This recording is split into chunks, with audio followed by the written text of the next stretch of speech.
Welcome to Up Gunners, the ultimate podcast for Arsenal football fans worldwide. You're ready to dive into the latest updates, insightful analysis, breaking news, and all things Arsenal from the perspective of a passionate Nigerian supporter. Now join me, Tony Doe, as I explore the highs, lows, and everything in between of being part of the Gunners family. So grab your jersey, settle in, and let's kick off this journey together. Up Gunners! Arteta praised the defensive resilience displayed by Arsenal, highlighting the team's outstanding performance in thwarting Manchester City's attacking prowess.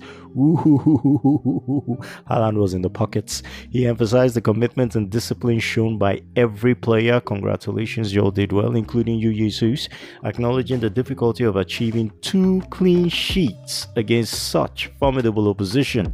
I mean, they had Haaland, they had Bernardo Silva, they had Rodri, they had De Bruyne. Man. Arteta also delved into the tactical challenge posed by City's gameplay, particularly their ability to control possession and create intricate passing sequences. He emphasized the importance of clarity in defensive organization and the readiness to adapt to City's relentless pressure. Arteta touched upon the significance of the result in the context of Arsenal's progression since the last encounter with City, noting the team's improvement and competitiveness, highlighting their ability to secure a point against the reigning champions as a sign of progress.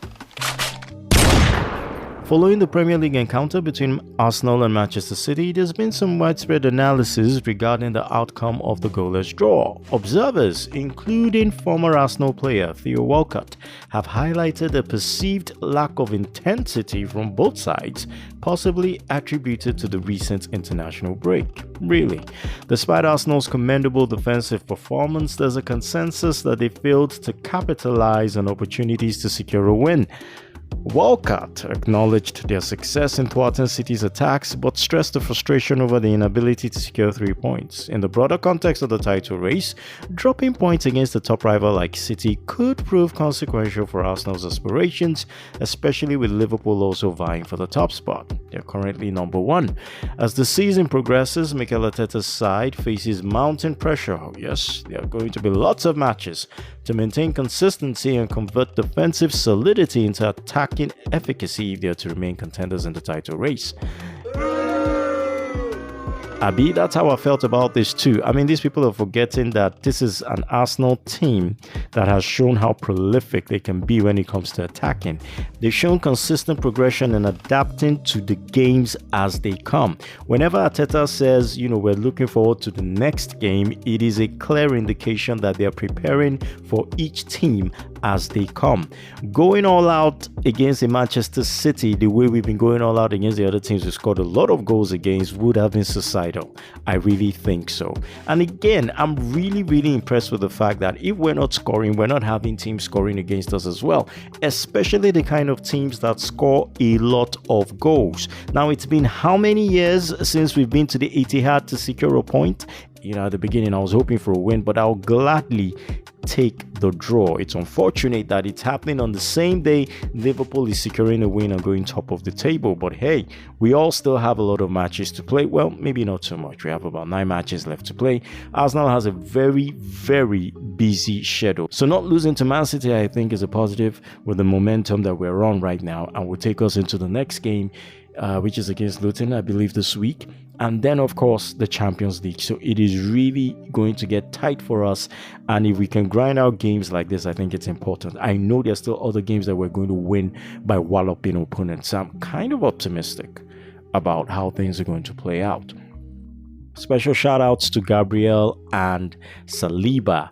Those two, I think, are an exceptional duo. They work so well together. They complement each other. It's always nice to see one of them get a man of the match award afterwards. I'm not happy with what was happening on Twitter with people insisting that somebody else should have gotten the man of the match award. Both of them did an excellent job in securing the center of that defense, in keeping Haaland's predatory instincts in check. These guys were totally amazing. I kind of like what even happened at the end. At the end of the match, where the camera was following Guardiola up and down, and Guardiola was was greeting his players, and then, you know, the camera came up to Haaland and Gabriel still going off against each other. I really would like to hear what they were saying to each other. And, you know, Guardiola was trying to like make peace and separate them and all that. And at the end of it all, Haaland and Gabriel still hug. And I'm thinking, see these two, put us for work. They're probably going to have a beer later on together somewhere in the pub. Anyway, so, you know, that was pretty exciting. And again, shouts out to the Arsenal women for picking up the Conti Cup against Chelsea, who had defeated them in the league just last week. I think it was a 3-1 defeat away to Chelsea. Chelsea is top of the table.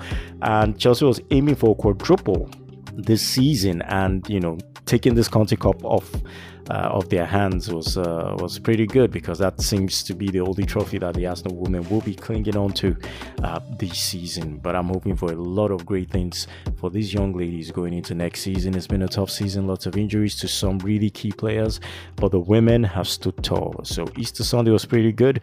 Arsenal women got a cup. The men were able to keep Man City at bay.